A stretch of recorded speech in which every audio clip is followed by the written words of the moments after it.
gestor da Blumetrix, chegando aqui na nossa programação. Oi, Renan, uma ótima tarde para você, bem-vindo. Boa tarde, Maurílio. Satisfação estar aqui com vocês. Boa tarde, Sara Vale. Estou aqui à disposição. Boa. Ô, Renan, a gente está vendo uma semana difícil para a Bolsa como um todo. Quem não gosta de ver a Bolsa no vermelhinho, lá no negativo, tá bem triste, né? Tá bem cabisbaixo essa semana vendo essas reações aí do mercado. Cada hora é uma coisa, quando você acha que a Bolsa vai reagir, quando acha que vai subir, vem uma declaração aqui, uma declaração ali, uma guerra, né? Até uma intensificação de um conflito aqui e ali. Mas brincadeiras à parte, eu queria saber na sua visão e na sua opinião, o quanto disso é preocupante, o quanto isso revela um mês já perdido, ou se ainda há esperança de uma virada ou uma mudança ainda de mercado. Fernando Haddad fala que essa semana foi um ponto-chave aí para os mercados mundiais, que os mercados mundiais, como se tivesse caído a ficha, mudou muita coisa e é preciso repensar os próximos passos. Qual a sua opinião sobre isso? Olha, são tempos difíceis, né? A gente precisa ali de algum ponto de inflexão, né? Algum elemento que gere motivação no investidor, que gere ali um ponto de compra, vamos dizer assim, principalmente para os emergentes, né? No caso do Brasil, nós temos ali, sabidamente, né, um risco maior, somos classificados como capital especulativo, então nós somos realmente ainda mais sensíveis a esse movimento. Então, o Bolsa vem ali, né, distribuindo desde janeiro para cá, no sentido técnico ali, né, de lado, numa formação ali, vamos dizer, triangular, e ela perdeu o suporte, né, perdeu o suporte ali em 126 mil pontos. Isso significa que os agentes estão um pouco motivados, né? Não tem um volume assim tão expressivo na venda, né? Por isso que a gente vê assim, são quedas que incomodam, mas não denota ali um pânico ou um crash, né? Longe disso, né? Mas no mercado de pouco volume, né? Se você abre a boca, você acaba derrubando a bolsa. Então, com pouco volume, a bolsa pode cair, né? Diferente da alta, né? Com alta você tem que alta consistente, você tem que ter volumes crescentes, mas para cair basta o mercado estar com pouco volume, ele fica sujeito a essas alterações. Adicionalmente, né, a gente tem aí essas complicações relacionadas à nossa política fiscal e a revisão, né, a flexibilização que o nosso Banco Central ali vem demonstrando com relação a um ritmo menos acelerado no corte de juros. E isso aí realmente, isso sim assustou um pouco, né? Porque aquelas empresas mais sensíveis aos juros, né? Aquelas pertencentes, por exemplo, ao small caps, ou então setor de varejo, setor de construção, então elas sofrem um ajuste mais intenso, ou seja, os analistas reprecificando aí os fluxos de caixa, os valuations, em razão dessa desaceleração ali no corte de juros. Eu estou falando, né, de uma possível desaceleração, mas na última ata do Banco Central ficou bem claro ali que eles estão mais flexíveis quanto a isso e estão preparados para diminuir o ritmo do corte, se for necessário.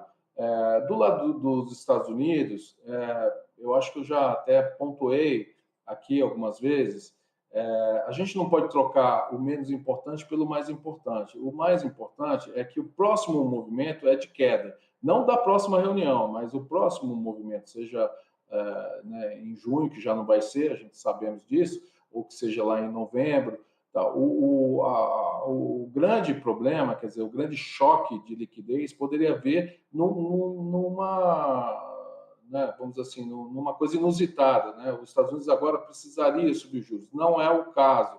Então, a tendência é os mercados se acomodarem e em torno dessa reflexão de que o próximo movimento deve ser de queda. Mas, como vocês pontuaram muito bem, quer dizer, a economia lá está forte, o emprego está forte, a bolsa está forte também, porque os resultados das empresas estão mais do que compensando também os juros, e os fluxos de capitais estão indo para os Estados Unidos, se abrigando na economia norte-americana, seja nos juros ou seja no mercado de capitais. Então, assim, uma economia que está robusta, né, mais consistente, com menor risco, então realmente o resto do mundo sofre com essa situação, e eles têm muito mais atratividade hoje em termos de investimento do que os emergentes.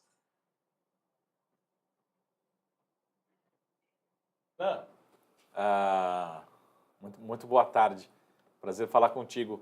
O Renan, uma dúvida que acho que é aquela pergunta do milhão, né? O que já está precificado, olhando principalmente para a Bolsa, nesse nível de juros? No sentido assim, eu vou pegar um exemplo até que eu falei aqui anteriormente, é só um exemplo porque saiu acho que ontem do time do ASA, né, uma gestora, eles revisaram a Selic terminal de 8,5, se não fala a memória, talvez eu esteja errando nos números, mas essa é a ordem de grandeza, de 8,5 para 9,75. Então, assim, não é uma mudança marginal, é uma mudança radical, né, do juro terminal. Mas quando a gente traduz isso para a Bolsa, se eu estava olhando para um juro terminal de 8,5 para 9,75, isso muda drasticamente despesa financeira, taxa de desconto. Será que já está no preço esse 9,75? Para mim, eu acho que ainda temos espaço para ir mais, mas 9,75 é uma reunião além de maio, já para, né? Então, talvez, né? Então, essa é a minha pergunta, olhando para a equity, né? Será que esse custo de capital mais alto, né? Talvez a gente estivesse projetando um número muito mais otimista, que talvez não ocorra, né? Será que está no preço já essa manutenção desse patamar mais alto de Selic, enfim, terminal? Olha, eu acho, a impressão que eu tenho é que está próximo ao preço. Talvez um pouquinho menos ali, né? Em termos de cotação ali, de PL, talvez a gente, do lado do preço ali, eu acho que a gente já está próximo. Porque, assim, a gente já vem há alguns meses, né, trabalhando com a hipótese de nem ficar abaixo de 2 dígitos. É claro que é difícil cravar um número ali, né? Talvez 9,50. Esse número 9,75 é ótimo, né? Não é nem 9,50 nem 10, é no meio, né? Nem para mim, nem para você. Eu acho que está em torno disso, tá?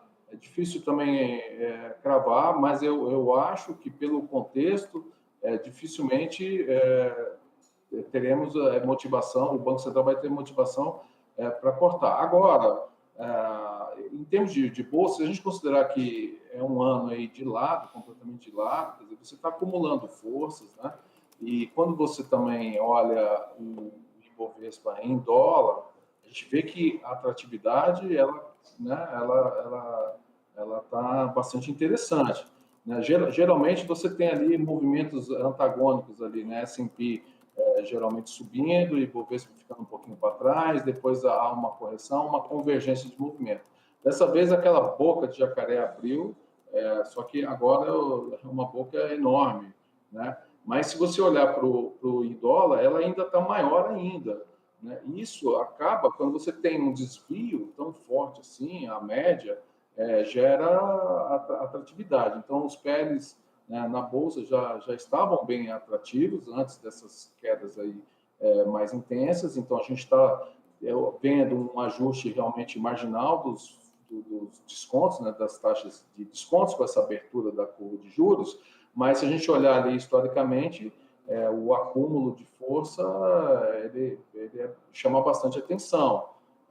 Tá, até hoje a gente vê, né? Quer dizer, bolsa caiu foi uma leve queda, né? Ameaçou até ali ficar no positivo, alguma coisa assim. Parece que o movimento está se exaurindo, né? Se não tiver nada de novo em cima desse cenário ou uma deterioração ainda pior aí no cenário fiscal, eu acho que a gente já deve estar próximo do fim desse movimento, porque a bolsa, como você bem explicou, quer dizer, os agentes eles antecipam, né, o movimento, e eles vêm antecipando esse movimento de janeiro para cá. né? Agora a gente teve esse adiamento aí da queda dos juros nos Estados Unidos, e eu acho que a gente está num ajuste marginal, tá? Mas eu acho que também não é muito racional imaginar que pode cair muito mais. Tá bem atrativo os preços, eu acredito.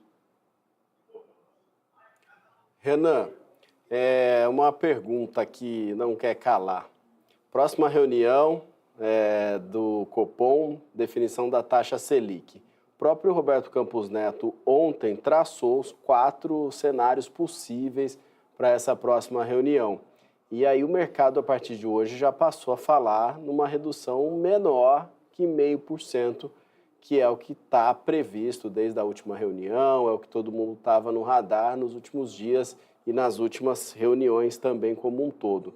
Então, é aquela pergunta que a gente estava brincando aqui com o Saravalho, é a hora de errar.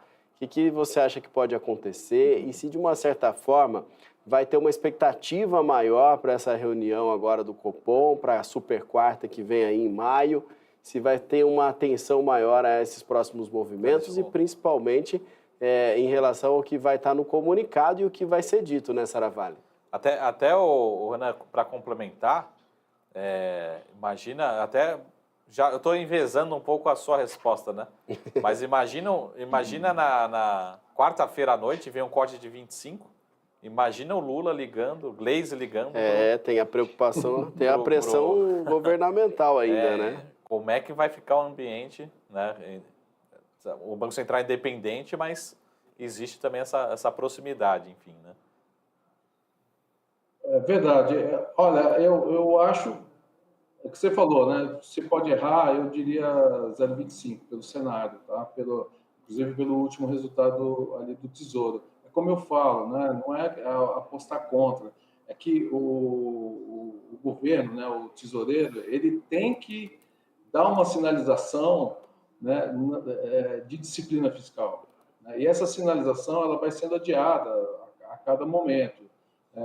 E eu tenho visto assim que bom, eu já não sou tão novo de mercado, né? Então eu tenho visto que o Roberto Campos Neto, né? Ele é um monetarista assim de mão cheia, né? Ele tem se demonstrado, né? Ele é a primeira vez que ele é presidente do Banco Central, assim, né? Ele era vamos dizer assim, uma incógnita, né? Em relação a isso, mas ele vai meio que no estilo ali de Gustavo Franco, tá? Eu estou sentindo que ele é mão forte. Tá? Porque quando ele foi bastante técnico e resistiu muito às pressões, quando ele baixou a Selic para 2%, baseado estritamente ali, realmente na curva ISLM, né? Então ele viu que tinha espaço, viu que tinha uma atividade ali baixando, ele foi mão forte. Da mesma forma no ponto na inversão também, ele acelerou bastante contra, né, mesmo resistindo às pressões, ele acelerou muito a elevação da taxa de juros, fazendo a correção de rota.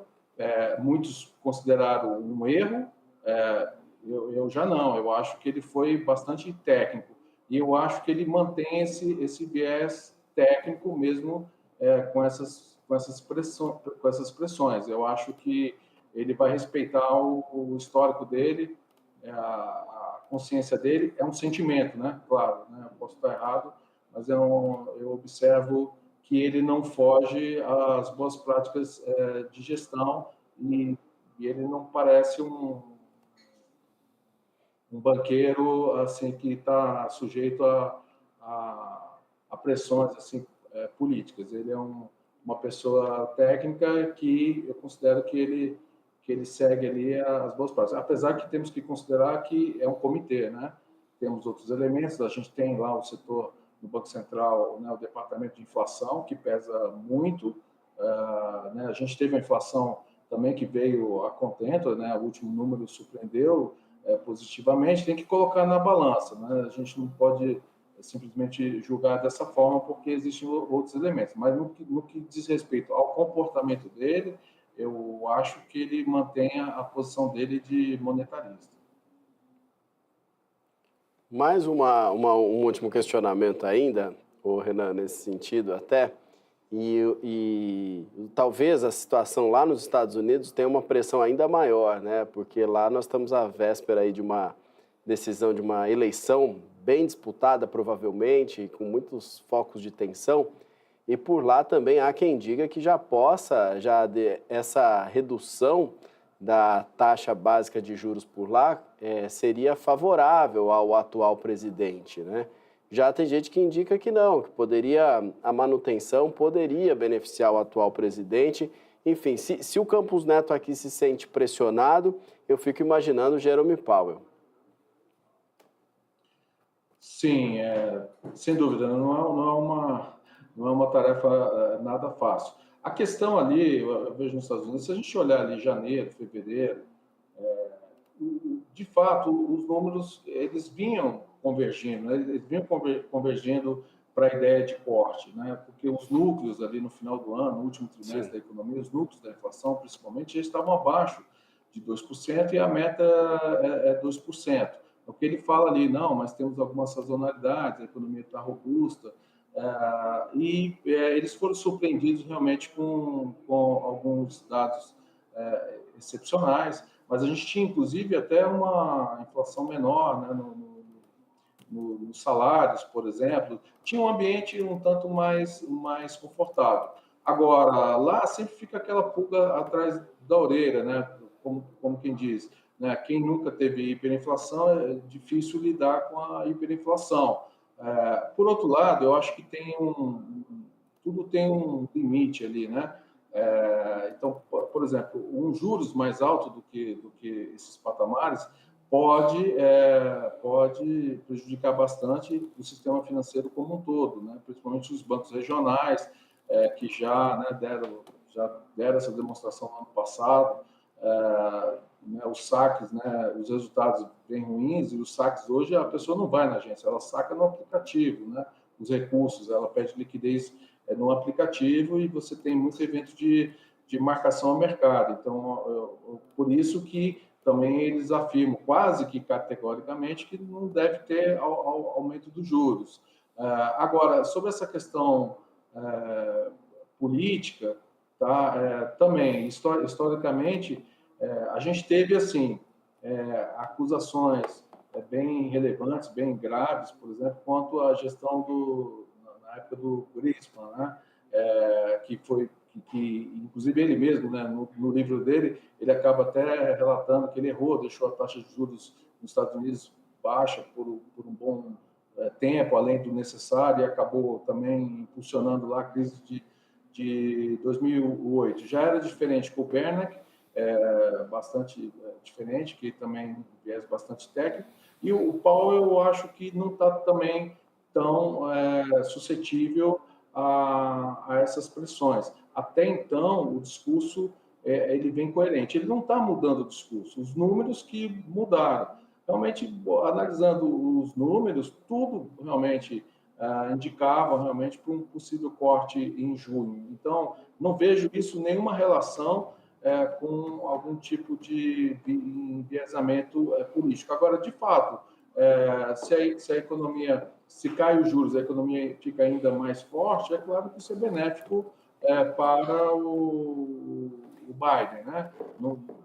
Sem dúvida nenhuma, né?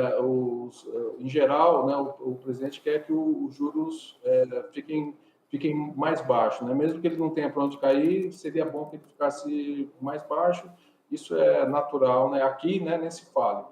Mas eu acho que não, acho que os números eram bem favoráveis, eu acho que estava dentro a condução estava indo bem, você tinha realmente a indicação de um pouso suave, e a partir de fevereiro e março os números começaram a mudar e a economia mostrou mais resiliência.